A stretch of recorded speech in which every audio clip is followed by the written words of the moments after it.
Pemirsa, langkah timnas Indonesia U17 di Piala Asia U17 2025 terhenti setelah kalah 0-6 dari Korea Utara. Lantas bagaimana evaluasi dan kedepannya optimisme kita untuk menjaga atau menjelang Piala Dunia U17 pada November mendatang? Kita akan berbincang dengan pengamat sepak bola Muhammad Kusnaini. Selamat siang, Bungkus. Selamat siang, Marcel, Jessica. Ya, Bungkus, di fase grup ini sebetulnya Garuda Muda cukup meyakinkan, bahkan keluar jadi juara grup. Tapi kemudian kalah dengan cukup mengejutkan ya, dengan skor 0-6. Ada apa sebenarnya, Bungkus? Apa yang mungkin kurang tepat eksekusinya? Iya, dalam dialog beberapa hari yang lalu saya sempat ditanya juga soal pertandingan perempat final ya. Waktu itu saya sudah sampaikan bahwa kalau boleh memilih sebaiknya kita jangan ketemu Korea Utara. Akan lebih baik kalau kita bertemu dengan tim seperti Oman atau Tajikistan ya. Ternyata memang Korea Utara yang lolos dan sejak awal kita sudah perkirakan bahwa pertandingan akan sulit. Karena meskipun kita pernah mengalahkan Korea Selatan, Korea Utara itu walaupun sama-sama Korea, cara mainnya sangat berbeda. Kemampuan mereka mungkin secara kualitas dengan Korea Selatan hampir sama, tapi cara mainnya berbeda dan cara mainnya itu yang menyulitkan para pemain timnas U17. Korea Selatan itu banyak main dengan possession ball ya, ball possession, banyak main kombinasi sabar, membongkar pertahanan lawan. Kalau Korea Utara itu lebih direct mainnya, mereka lebih berani syuting dari kotak penalti, lebih langsung, lebih berani menaklukkan duel dalam duel satu lawan satu, dan itu yang membuat pemain-pemain kita agak kesulitan. Ditambah lagi para pemain Korea Utara ini secara fisik sangat kuat. Mereka dalam adu badan itu juga hampir tidak pernah kalah. Dalam perebutan bola satu lawan satu juga hampir selalu menang. Kesulitan-kesulitan itu yang membuat pemain kita sangat tertekan. Dan ditambah dengan gol yang terlalu cepat terjadi di bawah 10 menit, itu yang membuat kita kemudian menjadi agak sulit untuk mempertahankan keadaan. Jadi tim yang mainnya dikurung setengah lapangan itu akan semakin baik kalau sedapat mungkin tidak kebobolan sampai akhir babak pertama. Begitu kebobolan di babak pertama, apalagi di bawah 10 menit, itu mental agak sedikit menurun. Dan itulah yang terjadi dengan pemain kita. Mereka kebobolan di menit ke-7, kemudian mentalnya mulai menurun, dan itu dimanfaatkan dengan sangat baik oleh Korea Utara. Meskipun pemain kita berusaha keras ya, berusaha untuk keluar, berusaha untuk bangkit, tapi memang situasi di lapangan agak sulit bagi mereka. Itu yang membuat kita akhirnya kalah. Oke, Bungkus, berarti fisik dan mental ini bisa terlihat ya tadi malam melawan Korea Utara. Dan selanjutnya kita ada PR untuk bulan November mendatang. Ini akan menjadi catatan tersendiri kah, Bungkus? Iya, betul. Jadi sisi positif dari kekalahan ini adalah kekalahannya itu kita alami di level Piala Asia. Jadi kita punya waktu 7 bulan untuk persiapan menuju Piala Dunia nanti, banyak waktu untuk berbenah. Sekarang kita sudah bisa melihat bahwa salah satu yang harus kita benahi adalah pertahanan ketika menghadapi lawan yang bermain dengan kekuatan fisik ya. Nanti di Piala Dunia kan tidak mustahil kita ketemu dengan tim yang seperti itu. Entah itu Kroasia, entah itu Cekoslowakia, atau Republik Ceko, entah itu mungkin Uganda, entah itu mungkin Pantai Gading, cara mainnya fisik juga gitu. Nah, kita harus siap menghadapi itu.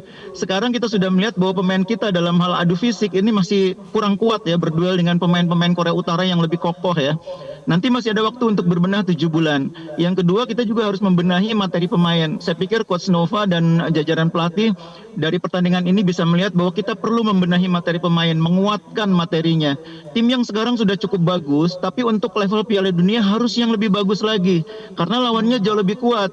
Korea Utara itu standar mainnya tim yang nanti main di Piala Dunia. Nanti tim lain akan lebih tinggi lagi kualitasnya. Jadi kita harus punya tim yang lebih kuat. Kuat di pertahanan, kuat di lapangan tengah, begitu juga kuat di lini depan. Jadi tidak ada yang salah dengan performa kita di Piala Asia. Tim ini sudah maksimal, tapi untuk Piala Dunia kita butuh tim yang lebih kuat lagi. Oke, semua strategi sudah tepat begitu ya. Dan PR terbesar tadi soal materi fisik. Tapi kalau dari segi mental, Bungkus, bagaimana Anda melihatnya untuk ke depan menatap Piala Dunia? Iya, jadi kalau pemain kita kemarin melawan Korea Utara itu kan ketika di pressing itu kan kelihatan tidak nyaman ya, kelihatan panik, sering kehilangan bola. Nah, itu terjadi karena pemain kita pengalaman bertanding masih kurang. Jadi kematangan bermain itu banyak ditentukan oleh pengalaman bermain, pengalaman berkompetisi. Kelemahan kita adalah banyak pemain muda ini yang kurang kompetisinya. Kurang banyak bertanding dalam setahun gitu ya, menghadapi tim-tim yang kuat, bukan sekedar bertanding ya, tapi timnya harus kuat. Makanya kita sangat mendorong 7 bulan ini dimanfaatkan oleh PSSI untuk memberi kesempatan pemain-pemain yang ada di timnas sekarang 7 bulan ini jangan menganggur. 7 bulan ini mereka berkompetisi, entah itu di kompetisi Elite Pro Academy, entah itu di kompetisi yang lain, Liga 3, Liga 4, apapun kompetisinya harus dibuat supaya pemain ini banyak bertanding, banyak mengalami situasi game gitu ya. Bukan hanya berlatih.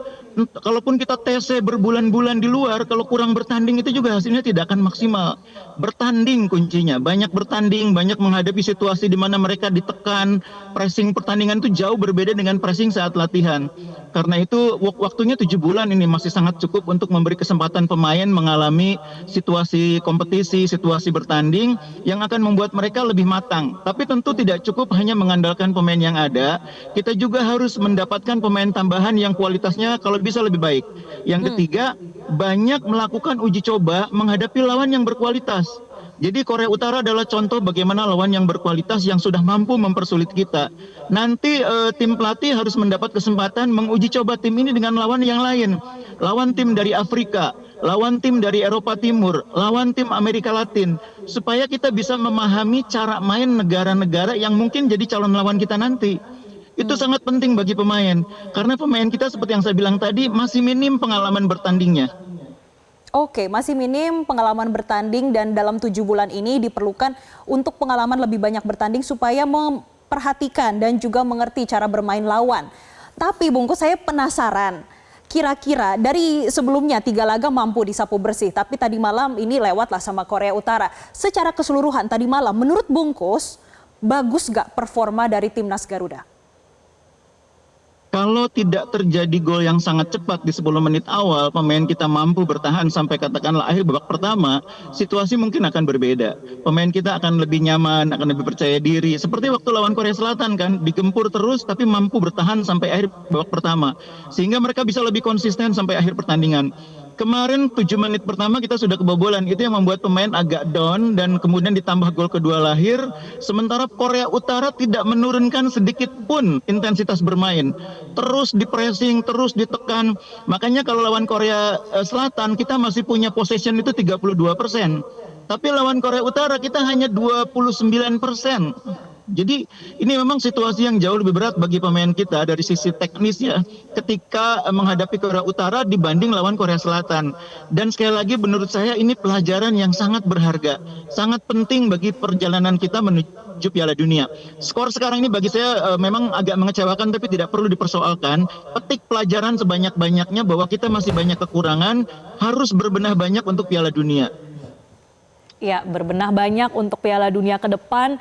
Dan mungkin Bungkus, apakah untuk formasi, pemain, komposisi ini sudah cukup atau dalam 7 bulan ke depan ini perlu ada penjaringan talenta-talenta lainnya Bungkus, atau sudah cukup yang Piala Asia saat ini?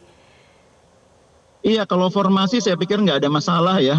Game plan juga saya pikir pelatih menyesuaikan dengan lawan yang akan dihadapi. Yang kurang itu pilihan. Jadi pelatih berhadapan dengan situasi di mana pilihan yang ada saat ini sepertinya sulit untuk mengubah situasi di lapangan ketika tim ketinggalan. Nah ini nanti di pertandingan selanjutnya pelatih tentu berharap ada tambahan materi pemain sehingga ketika game plan yang direncanakan tidak jalan, ada pemain yang mampu menjadi game changer gitu ya, pengubah keadaan. Nah itu yang tidak ada di tim saat ini yang harus didapatkan melalui talent scouting lanjutan. Jadi tidak mungkin sebuah tim itu main di kualifikasi, main di Piala Asia, lalu timnya sama main di Piala Dunia, itu jarang sekali terjadi. Akan terjadi keluar masuk pemain, ada pemain yang mampu bertahan, ada yang tidak mampu bertahan, akan ada tambahan pemain, akan ada yang dicoret, itu normal dalam sepak bola. Yang penting itu pemain yang baru nanti harus mampu mengangkat level permainan tim. Yang kedua harus mampu membenahi kekurangan yang sekarang ada. Tadi saya sudah mengatakan salah satu kekurangan kita adalah dalam duel fisik. Pemain kita masih kalah dalam duel-duel fisik. Nah nanti kita tidak mustahil dengan Uganda, dengan Pantai Gading itu juga menghadapi situasi lawan yang mainnya fisik. Jadi ada pemain yang cukup kuat untuk menghadapi duel-duel semacam itu. Pemain yang kuat dalam duel bola atas. Kemarin beberapa kali Korea Utara memanfaatkan situasi bola atas untuk merepotkan pertahanan kita. Memang tidak golnya tidak selalu langsung dari umpan silang ya, tapi dari umpan silang itulah terjadi situasi yang membuat pertahanan kita goyah.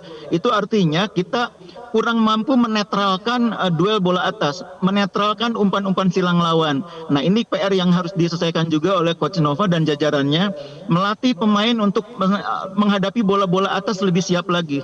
Ya, salah satu antara lain kan dengan penguatan materi pemain itu, di samping latihan, di samping uji coba, penguatan materi pemain dalam arti menambah pemain yang level kemampuannya bisa mengatasi persoalan itu. Oke, masih banyak PR dan juga catatan serta evaluasi menuju 7 bulan, nanti bulan November di tahun ini kita akan sama-sama lihat hasilnya akan seperti apa. Semoga nanti juga yang terbaik di bulan November. Terima kasih Bungkus Muhammad Kusnaini, pengamat sepak bola sudah bergabung bersama kami di Newsline Metro TV.